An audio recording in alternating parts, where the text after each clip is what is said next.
Electronics and power engineering semester 5. या अगोदर कोणत्या सब्जेक्टचे लेक्चर झाले? Power system. पॉवर सिस्टम आणि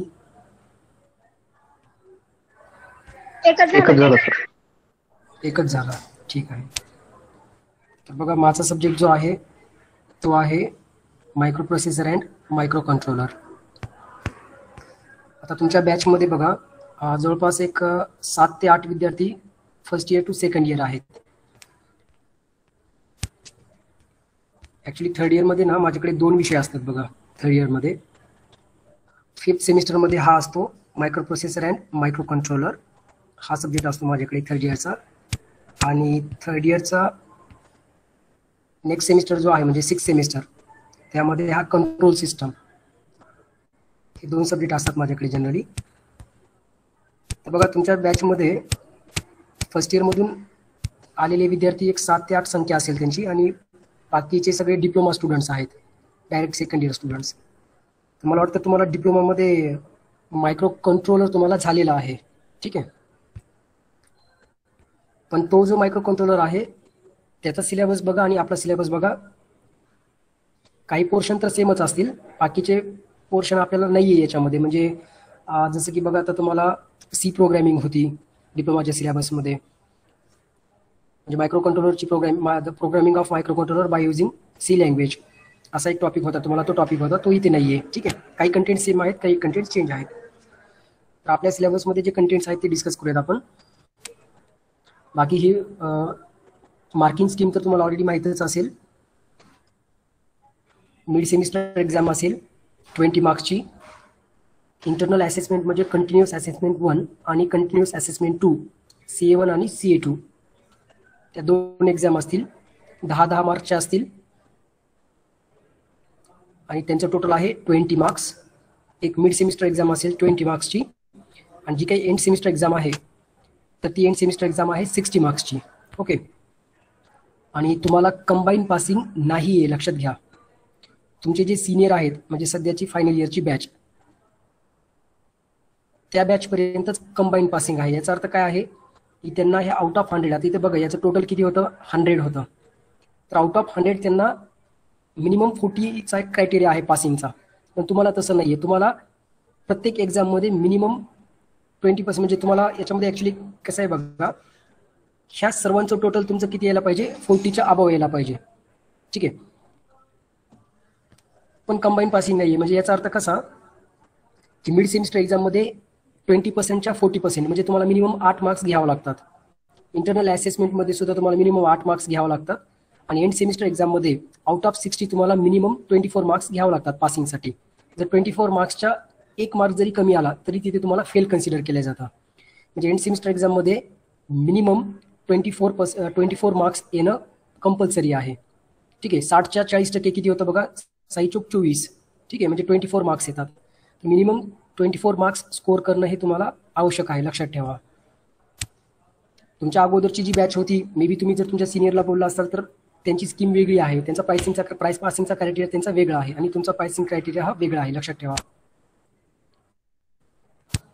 आवाज येत आहे ना माझा?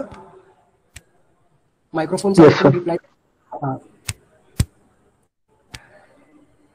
तुम्हाला मागच्या वर्षी सेकंड इयरला जी स्कीम होती ना, असं कन्सिडर करा की थर्ड इयरला सुद्धा तीच स्कीम असेल तुम्हाला. ठीक आहे. आपल्या सब्जेक्टबद्दल बोलूयात आता. तर आपल्या सब्जेक्टमध्ये बघा 2 पार्ट्स आहेत. टोटल चॅप्टर्स आहेत 6 चॅप्टर्स. यापैकी शेवटचे जे 2 चॅप्टर आहेत, चॅप्टर 5 आणि chapter 6, these 2 chapters are related to Intel 8051 microcontroller, and chapter number 1 to chapter number 4, these are related to microprocessor. Okay. बघा इकडे आता लक्ष द्या. 6 चॅप्टर पैकी पहिले 4 चॅप्टर प्रोसेसरचे आहेत. आणि कोणता प्रोसेसर आहे आपल्या सिलेबसमध्ये, मायक्रो इंटेल 8085. आणि चॅप्टर नंबर 5 आणि chapter number 6, these are related to microcontroller 8051. ठीक आहे. आता बघा स्क्रीन दिसत आहे ना माझी? स्क्रीन दिसत आहे का? Yes sir. ओके.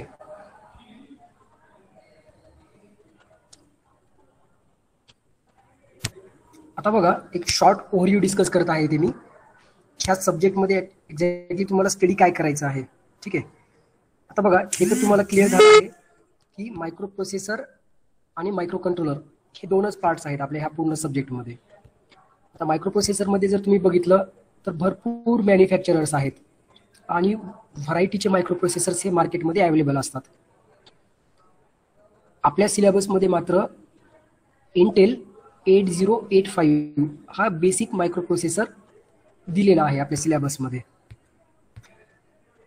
आणि तसं मायक्रो कंट्रोलर बद्दल जर बघितलं तर मायक्रो कंट्रोलरची सुद्धा भरपूर म्हणजे मॅन्युफॅक्चरर्स पण आहेत, भरपूर व्हरायटीचे मायक्रो कंट्रोलर सुद्धा मार्केटमध्ये अवेलेबल आहेत. आणि आपल्या सिलेबस 8051 हे का दिलेले आहेत कारण हे खूप पॉप्युलर आणि इझी टू अंडरस्टँड असे मायक्रो प्रोसेसर मायक्रो कंट्रोलर आहेत. जर तुम्ही 8051 मायक्रो प्रोसेसरचं आर्किटेक्चर, त्याच्यातील ॲड्रेसिंग मोड्स, त्याची प्रोग्रामिंग किंवा तो कसा वर्क करतो वगैरे हे जर त्याच्या इंटरनल गोष्टी जर तुम्हाला समजल्या तर तुम्ही बाकी दुसरा कुठलाही मायक्रो प्रोसेसर तुम्ही इझिली अंडरस्टँड करू शकता. त्याच्यामुळे हा बेसिक मायक्रो प्रोसेसर तुम्हाला दिलेला आहे. ठीक आहे.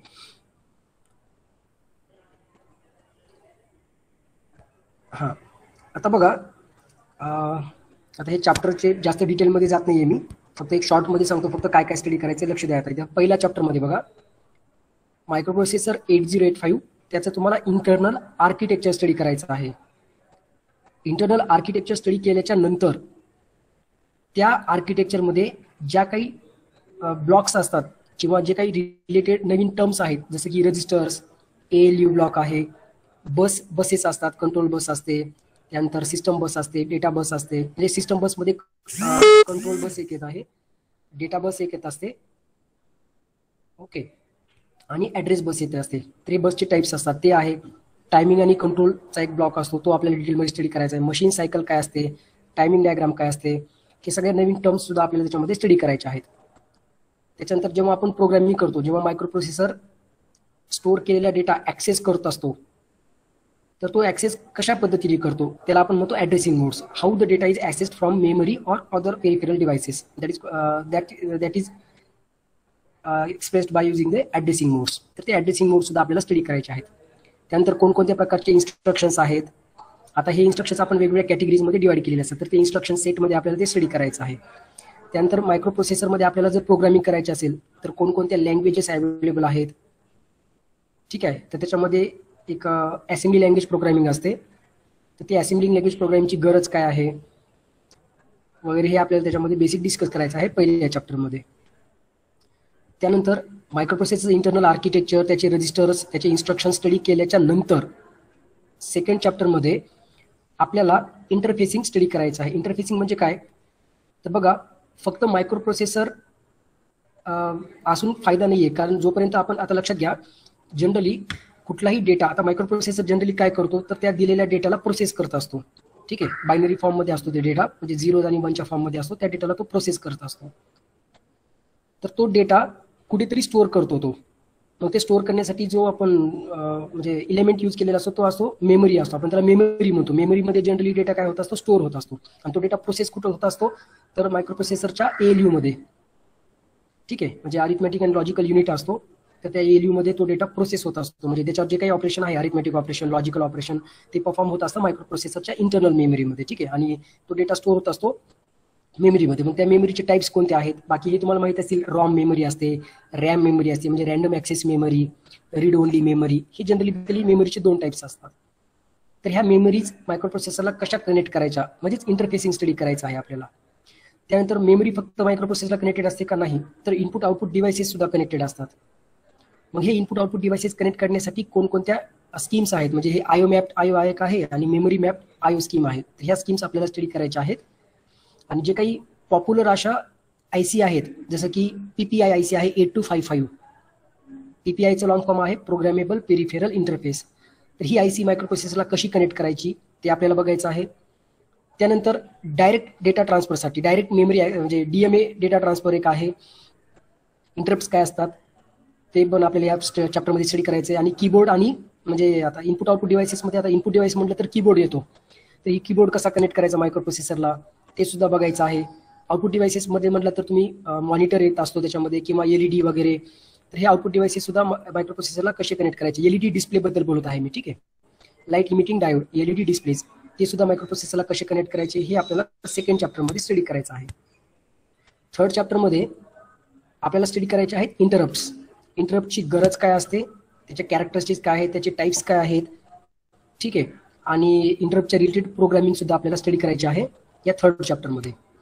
आणि जो चौथा चॅप्टर आहे त्या चौथ्या चॅप्टरमध्ये मायक्रो प्रोसेसर 8085चे काही ॲप्लिकेशन्स दिलेले आहेत, तर ते ॲप्लिकेशन्स आपल्याला डिस्कस त्याच्यामध्ये स्टडी करायचे आहेत. ॲप्लिकेशन्स कोणते आहेत मग ते ॲनालॉग टू डिजिटल कन्व्हर्जन आहे किंवा डिजिटल टू ॲनालॉग कन्व्हर्जन आहे किंवा मायक्रो प्रोसेसरला आपण as a wave form generator सुद्धा यूज करू शकतो. म्हणजे sinusoidal wave, square wave, triangular waves, ह्या वेव्ज जनरेट करण्यासाठी आपण मायक्रो प्रोसेसरला यूज करू शकतो. त्याचे सुद्धा ॲप्लिकेशन्स आपल्याला त्याच्यामध्ये स्टडी करायचे आहेत.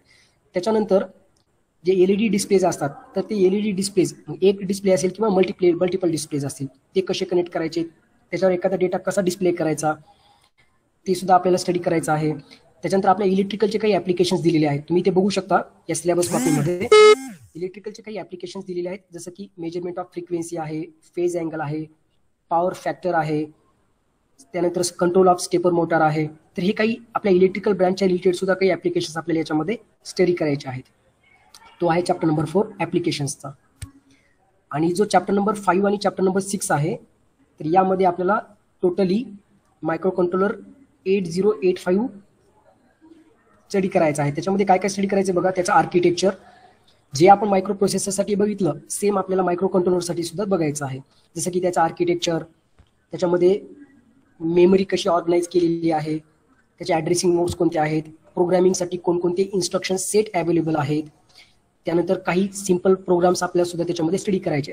सिंपल प्रोग्राम्स कोणते असतात तेच ॲडिशन, सबट्रॅक्शन किंवा डेटा सॉर्ट करणे वगैरे, असे काही त्याचे सिंपल प्रोग्राम्स आहेत जे की आपल्याला याच्यामध्ये स्टडी करायचे आहेत. आणि तो चॅप्टर नंबर 6 आहे, तर या चॅप्टर नंबर 6 मध्ये आपल्याला 8051 मायक्रो कंट्रोलरचं इंटरप्ट स्ट्रक्चर, त्यानंतर ॲज अ टायमर किंवा त्याचे सिरियल आणि टायमर आणि सिरियल फंक्शन्स आहेत. म्हणजे ॲज अ टायमर यूज करायचं असेल तर ते टी मोड वगैरे ते रजिस्टर असतो त्याची प्रोग्रामिंग कशी करायची किंवा एखादी वेव्ह फॉर्म कशी जनरेट करायची टायमर्समध्ये किंवा सिरियल कम्युनिकेशनची सुद्धा काही याच्यामध्ये प्रोग्रामिंग आपल्याला याच्यामध्ये स्टडी करायची आहे. ओके, 2 प्रकारचा डेटा ट्रान्सफर होत असतो, एक असतो सिरियल कम्युनिकेशनने आणि एक असतो पॅरलल कम्युनिकेशनने. मग त्या दोघांमध्ये काय डिफरन्स आहे, कोणत्या सिच्युएशनमध्ये कोणता फायद्याचा असतो, त्याची प्रोग्रामिंग कशी करायची सिरियल कम्युनिकेशनची, आणि मायक्रो कंट्रोलर 8051 हे दोन्ही कम्युनिकेशनला सपोर्ट करतो. म्हणजे सिरियल कम्युनिकेशन आणि पॅरलल कम्युनिकेशन दोन्हीला त्याची प्रोग्रामिंग वगैरे आहे त्याच्यामध्ये. मग त्याची इंटरफेसिंग आहे आणि काही टिपिकल ॲप्लिकेशन्स. आणि या फॅमिलीमध्ये म्हणजे 8051 मायक्रो कंट्रोलर 8051 फॅमिलीमध्ये आणखीन कोणकोणते मायक्रो कंट्रोलर येतात, जसं की 8031 आहे. मग त्याचे दोघांमध्ये काय कंपॅरिझन आहे वगैरे हे बघायचं आहे आपल्याला. म्हणजे प्रत्येक ह्या फॅमिलीमध्ये येणाऱ्या प्रत्येक मायक्रो कंट्रोलरचे काय काय फीचर्स आहेत ते सगळे फीचर्स आपल्याला त्याच्यामध्ये स्टडी करायचे आहेत. ओके, तर बघा आता हे जस्ट एक ओव्हरव्ह्यू ते मी डिस्कस केलेला आहे. आता उद्याच्या लेक्चरमध्ये मी काय घेईल, सर्वात पहिला माझा टॉपिक काय असेल तर मायक्रो प्रोसेसर आणि मायक्रो कंट्रोलर या दोघांमध्ये काय डिफरन्स आहे, हा माझा पहिला टॉपिक असेल. उद्याच्या लेक्चरबद्दल बोलतोय मी, ठीक आहे. आज मी जस्ट इथं फक्त एक ओव्हरव्ह्यू डिस्कस केलेला आहे, काय काय स्टडी करायचं या चॅप्टरमध्ये. त्याच्यानंतर मार्केटमध्ये मायक्रो प्रोसेसरचे कोणकोणते मॅन्युफॅक्चरर्स अवेलेबल आहेत आणि काही मायक्रो कंट्रोलरचे मायक्रो प्रोसेसरचे तुम्हाला नावे सांगायचे आहेत. त्यानंतर मायक्रो प्रोसेसर आणि मायक्रो कंट्रोलर हे कोणत्या डिव्हाइसेसमध्ये यूज केले जातात, हा एक माझा प्रश्न असेल. तुम्हाला आवाज येत आहे, माझा स्क्रीन दिसत आहे, आवाज येत आहे का? रिप्लाय द्या फास्ट. हां, आता लक्षात घ्या सर्वांनी, तुम्हाला जस्ट एक होमवर्क देत आहे मी. हा होमवर्क उद्याच्याला करून यायचा आहे. काय होमवर्क आहे तर मी तुम्हाला 3 क्वेश्चन्स देत आहे, ठीक आहे. म्हणजे असं लिहून नाही आणायचे, फक्त मला ओरली उद्याच्याला सांगायचं आहे, ठीक आहे. माझा पहिला क्वेश्चन काय आहे, what is the difference between A micro processor and A micro controller. तो मला तुम्ही एक्सप्लेन करून सांगायचा आहे, ठीक आहे. जास्तीत जास्त पॉईंट मला तुमच्या साईडने सांगायचे, जे काही मिसिंग पॉईंट्स असतील ते मी तुम्हाला डिस्कस करेल, ठीक आहे. त्यानंतर दुसरा प्रश्न काय आहे माझा, मी तुम्हाला आता सांगितलं की मायक्रो प्रोसेसर आणि मायक्रो कंट्रोलर ह्या ज्या दोन आयसी आहेत, आयसी म्हणजे काय असतं, इंटिग्रेटेड सर्किट, आयसी चिप म्हणतो आपण त्याला किंवा आयसी म्हणतो. तर ह्या आयसीचे टाइप्स मला फक्त सांगायचे, म्हणजे कोणकोणत्या मायक्रो कंट्रोलर मायक्रो प्रोसेसर तुम्हाला ऐकण्यात आहेत. ठीक आहे. आता लॅपटॉपमध्ये तुम्हाला तर हे तर माहिती आहे की लॅपटॉपमध्ये किंवा पर्सनल कॉम्प्युटरमध्ये आपण जनरली मायक्रो किंवा इव्हन मोबाईलमध्ये सुद्धा आपण मायक्रो प्रोसेसर यूज करत असतो. ठीक आहे. तर मग ज्यावेळेस तुम्ही लॅपटॉप घ्यायला जाता मार्केटमध्ये, तर तुम्ही जनरली काय बघता, किंवा तुम्हाला मोबाईल घ्यायचा असेल तर जनरली तुम्ही काय बघता ना ते की त्याच्यामध्ये कोणता प्रोसेसर यूज केलेला आहे, कोणता चिपसेट यूज केलेला आहे. मग तो चिपसेट म्हणजेच काय असतो, तर ते प्रोसेसरच असतो त्याच्यामधला. तुम्ही मला सांगायचं की सर हे मोस्ट पॉप्युलर असे मायक्रो प्रोसेसरचे एक्झाम्पल्स आहेत आणि हे मायक्रो प्रोसेसर या डिव्हाइसेसमध्ये यूज केले जातात. समजलं का सर्वांना?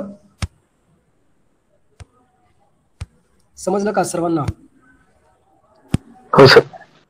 उद्या मला हे तुम्ही एक्सप्लेन करायचं. जे काही मिसिंग पॉईंट्स असतील किंवा काही ऍडिशनल पॉईंट्स असतील ते मी तुम्हाला सांगेल तुम्हाला. पण आज तुम्ही फक्त एवढे, हे जनरल आहे. गुगलवर जरी तुम्ही सर्च केलं ना मायक्रो प्रोसेसर चे टाइप्स किंवा मॅन्युफॅक्चरर्स वगैरे सर्च केले की तुम्हाला भरपूर काही येऊन जातं त्याच्यामध्ये. तर तुम्हाला माहित आहेत का काही?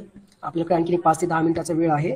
मला तुम्ही सांगा, तुम्हाला माहित आहे का मॅन्युफॅक्चरर्स, 1-2 मॅन्युफॅक्चररचे नाव सांगू शकाल का जे की लिडिंग प्लेयर्स आहेत या इंडस्ट्रीमध्ये? मायक्रो प्रोसेसर मॅन्युफॅक्चररचे नावं सांगा, तुम्हाला माहित असतील ते, जे की खूप पॉप्युलर आहेत किंवा लिडिंग प्लेयर आहेत.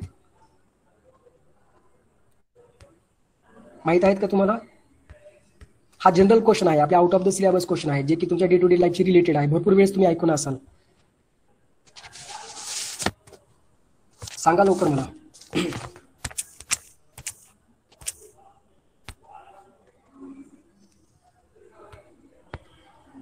किती जण आहेत प्रेझेंट?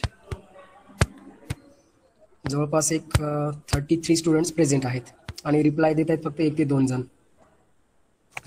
सांगा मला, तुम्ही कधी लॅपटॉप घ्यायला गेला असताल मार्केटमध्ये किंवा पर्सनल कॉम्प्युटर घ्यायला गेला असताल, मे बी मोबाईल घ्यायला गेला असताल, तर त्या ठिकाणी तुम्ही काय फीचर्स बघता त्याचे, बरोबर आहे? फीचर्स बघता, बरोबर आहे ना? पहिल्यांदा आपण पीसी बद्दल बोलूयात, लॅपटॉप आणि पीसी बद्दल बोलूयात, नंतर आपण मोबाईलकडे येऊयात. जर तुम्ही लॅपटॉप घ्यायला गेला तर तुम्ही काय बघता त्याच्यामध्ये, काय काय फीचर्स बघता सांगा. फीचर्स काय काय बघता ते सांगा मला. रॅम. बरं ठीक आहे. रॅम म्हणजे तुम्ही मेमरी बघता. ठीक आहे. रॅम मेमरीची साईज किती आहे बघता. ठीक आहे. त्यानंतर जे काही SSD यूज केलेले असेल किंवा HDD डिस्क टाईप यूज केलेली असेल ती सुद्धा मेमरी तुम्ही त्याच्यामध्ये चेक करता. आणखी काय काय फीचर्स बघता तुम्ही? Processor, camera. नाही, मोबाईलचं नंतर बोलू ना आपण, सध्या पीसी आणि लॅपटॉपचं बोलूयात आपण. तुम्ही महत्वाचं काय बघता त्याच्यामध्ये, प्रोसेसर कोणता आहे. ठीक आहे. मग आता तुम्ही जर लॅपटॉप, आता सध्या जर तुम्ही लॅपटॉप जर घेण्यासाठी गेलात मार्केटमध्ये तर तुमच्याकडे चॉईसेस कोणत्या असतात? तर तुमच्याकडे असतो बघा, म्हणजे आता कंपनी भरपूर असतील, मे बी लिनोवा असेल किंवा दुसऱ्या कोणत्या आहेत, एसर असेल, लिनोवा असेल वगैरे. हे जे काही हे लॅपटॉपचे मॅन्युफॅक्चरर असतील ते फक्त काय करतात बघा, असेंबल करतात. लक्षात ठेवा.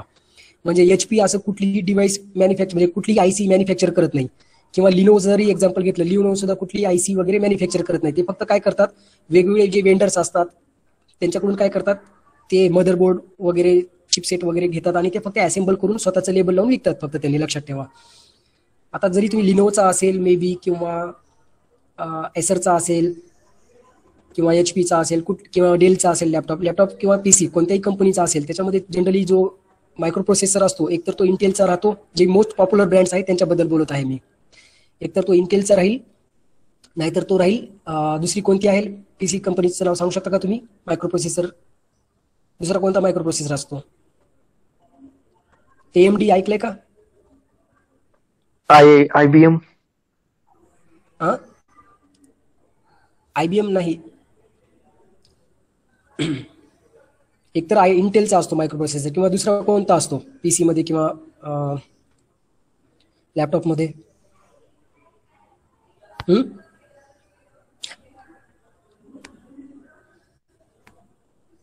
दुसरा कोणता असतो?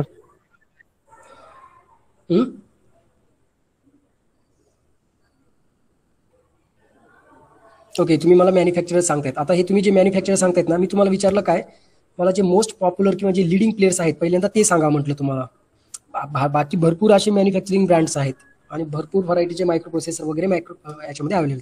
पण ठीक आहे, आता लक्षात घ्या. आता सपोज मी इंटेलचं एक्झाम्पल घेतलं. आता इंटेल हा लिडिंग प्लेअर आहे, नंबर 1ची ब्रँड आहे, म्हणजे नंबर 1 कंपनी आहे मायक्रो प्रोसेसरच्या, जे की मायक्रो प्रोसेसर मॅन्युफॅक्चर करते.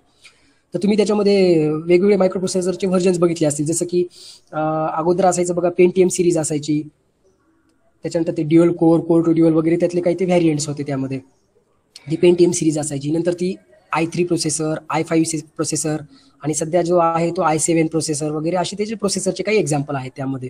आणि मॅन्युफॅक्चरर कोण आहे? इंटेलच आहे. आणि हे मायक्रो प्रोसेसर कुठे यूज करतो आपण? लॅपटॉप्समध्ये किंवा आपल्या PC मध्ये यूज करतो.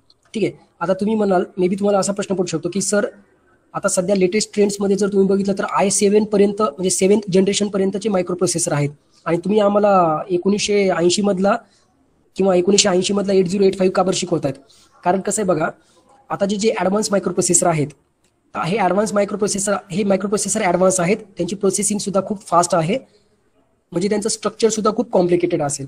आता जर डायरेक्टली जर तुम्ही i7 प्रोसेसरचं स्ट्रक्चर जर स्टडी करायला जाल, ते पण फर्स्ट टाइम, तर किती डिफिकल्ट जाईल विचार करा. म्हणजे ते कॉम्प्लेक्स स्ट्रक्चर एक तर आहे, ते समजणारही नाही आपल्याला. तर हे जे बेसिक मायक्रो प्रोसेसर आहेत, जे की 1980s मध्ये वगैरे मॅन्युफॅक्चर केलेले किंवा हे केलेले मार्केटमध्ये इंट्रोड्यूस केलेले 1970s 1980s मध्ये, तर त्यांचे जे आर्किटेक्चर होतं ते आर्किटेक्चर खूप सिम्पल आहे, इझी टू अंडरस्टँड आहे. त्यामुळे हे आपल्या सिलेबसमध्ये दिले. आता बघा सध्या आहे 2021 चालू आहे आणि जे मायक्रो प्रोसेसर आपण जो स्टडी करतोय आपल्या सिलेबसमध्ये तो आहे 1970s 1980sचा मायक्रो प्रोसेसर आहे तो.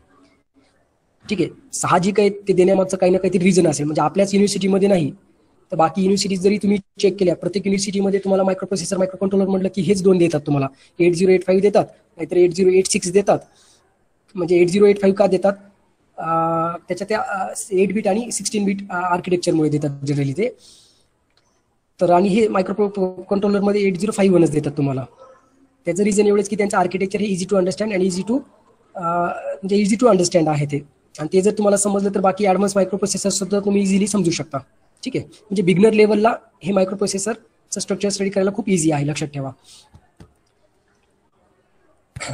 तर हे मायक्रो प्रोसेसर आपण बघितलं, त्याचे ॲप्लिकेशन्स कुठे असतात, जे की आपल्याकडं म्हणजे जे डिव्हायसेस आहेत लॅपटॉप PC वगैरे त्यामध्ये यूज करतो. तर आणि मोबाईलमध्ये सुद्धा जे मायक्रो प्रोसेसरच असतो, लक्षात ठेवा.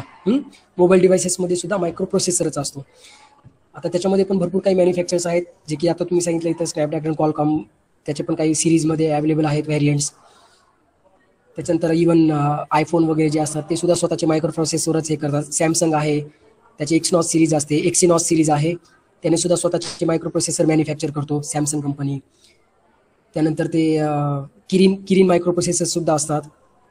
ते ऑनर वगैरे जी कंपनी आहे ना, ऑनर कंपनी, तर ते ऑनरचे सुद्धा किरीन सिरीज आहे मायक्रो प्रोसेसरची. म्हणजे असे मायक्रो प्रोसेसर मॅन्युफॅक्चर करतात ते त्यांच्या डिव्हायसेससाठी. ठीक आहे. तर आणि मेन लक्षात घ्या, मायक्रो प्रोसेसर आणि मायक्रो कंट्रोलर याचे जे ॲप्लिकेशन्स आहेत ना, तर ते ॲप्लिकेशन्स कुठे असतात? जिथे मायक्रो प्रोसेसर कुठे यूज केला जातो? जिथे अनडिफाईन्ड टास्क असतात किंवा मल्टिपल टास्क असतात. म्हणजे आता लक्षात घ्या, आणि जिथे डेडिकेटेड टास्क असतात ना, तिथे मायक्रो कंट्रोलर यूज करतात. आता जसं की बघा, आता समजा वॉशिंग मशीन आहे. ठीक आहे. वॉशिंग मशीनमध्ये डेडिकेटेड टास्क असतात किंवा ओव्हन आहे, ओव्हनमध्ये टायमर वगैरे असतो. तर तिथे कशा असतात? फिक्स टास्क असतात. डेडिकेटेड किंवा फिक्स्ड म्हणू शकतो ते, लिमिटेड म्हणा किंवा फिक्स्ड टास्क म्हणा. जिथे लिमिटेड आणि फिक्स्ड टास्क असतात तिथे मायक्रो कंट्रोलर यूज करतात आणि जिथे अनडिफाईन्ड टास्क असतात तिथे आपण मायक्रो प्रोसेसर यूज करतो. आता ह्याचं थोडंसं इलॅबोरेट करायचं म्हणजे आपल्या मोबाईलमध्ये बघा आपण काय काय करू शकतो. आपल्या मोबाईलमध्ये आपण गेमिंग करू शकतो, डॉक्युमेंट प्रोसेसिंग करू शकतो, इमेज प्रोसेसिंग करू शकतो, म्हणजे ऑडिओ व्हिडिओ एडिटिंग वगैरे सगळं काही करू शकतो. वॉशिंग मशीनमध्ये ते करता येते का? नाही. किंवा ओव्हनमध्ये तशा गोष्टी करता येतात का? नाहीत करता येत. ओव्हन झालं किंवा मायक्रो ओव्हन झालं किंवा वॉशिंग मशीन झाली, यामध्ये कसं टास्क फिक्स्ड असतात आणि लिमिटेड टास्क असतात. तर तशा ॲप्लिकेशनसाठी आपण मायक्रो कंट्रोलर यूज करतो, लक्षात ठेवा. आणि ज्या ठिकाणी अनडिफाईन्ड टास्क आहेत, म्हणजे आता डॉक्युमेंट प्रोसेसिंग म्हटल्यानंतर तुम्ही कुठलेही डॉक्युमेंट कोणत्याही वेमध्ये प्रोसेस करू शकता. त्यानंतर graphics editing, audio video editing आहे, त्यानंतर प्रोग्रामिंग आहे किंवा नेटवर्क कनेक्टिव्हिटी आहे. ह्या सगळ्या गोष्टी जेव्हा तुम्हाला करायच्या असतात ना, अनडिफाईन्ड टास्क वगैरे, तर त्या ठिकाणी आपण मायक्रो प्रोसेसर यूज करतो. आता तुमच्या मोबाईलमध्ये किंवा तुमच्या PC मध्ये, लॅपटॉपमध्ये ह्या सगळ्या डॉक्युमेंट प्रोसेसिंग वगैरे ह्या सगळ्या टास्क, नेटवर्क कनेक्टिव्हिटी आहे म्हणजे इंटरनेट कनेक्शन म्हणा किंवा video audio viewing downloading editing वगैरे जे काय असेल हे सगळे टास्क तुम्ही त्याच्यामध्ये करू शकता. तर अशा टास्कसाठी आपण मायक्रो प्रोसेसर यूज करतो, लक्षात ठेवा. ठीक आहे. तर एक काम करूयात आपण, उद्या मला तुम्ही मायक्रो प्रोसेसर आणि मायक्रो कंट्रोलर ह्यामधले जे काही बेसिक डिफरन्सेस आहेत, मग ते मेमरी रिलेटेड असतील किंवा आर्किटेक्चर रिलेटेड असतील, ते जस्ट एकदा बघून या तुम्ही आणि ते उद्या मला फक्त तुम्हाला सांगायचे आहेत. ठीक आहे, तुम्ही मला सांगायचे ते जे काही मिसिंग पॉईंट्स असतील ते मी सांगेन. त्यानंतर तुम्ही मला उद्या येताना जे की टॉप मॅन्युफॅक्चरर्स आहेत, ठीक आहे, जे मायक्रो प्रोसेसर आपण PCsमध्ये यूज करतो, पर्सनल कॉम्प्युटर्समध्ये, ते मॅन्युफॅक्चरर सांगायचे, त्या मायक्रो प्रोसेसरचे व्हॅरियंट्स पण मला सांगायचे. त्याच्यानंतर मोबाईलमध्ये जे मायक्रो प्रोसेसर आपण यूज करतो त्यांचे मॅन्युफॅक्चरर्स आणि त्यांचे व्हॅरियंट्स ते सुद्धा मला तुम्ही उद्याच्याला सांगायचे आहेत. ठीक आहे, समजलं का?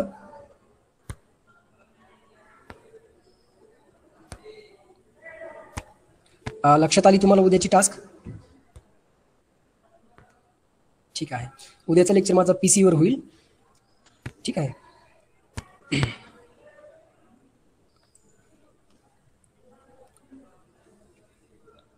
ओके, तर थांबू वाटलं तर आपण इथे आज उद्या कंटिन्यू करूयात. लेफ्ट करू शकता तुम्ही.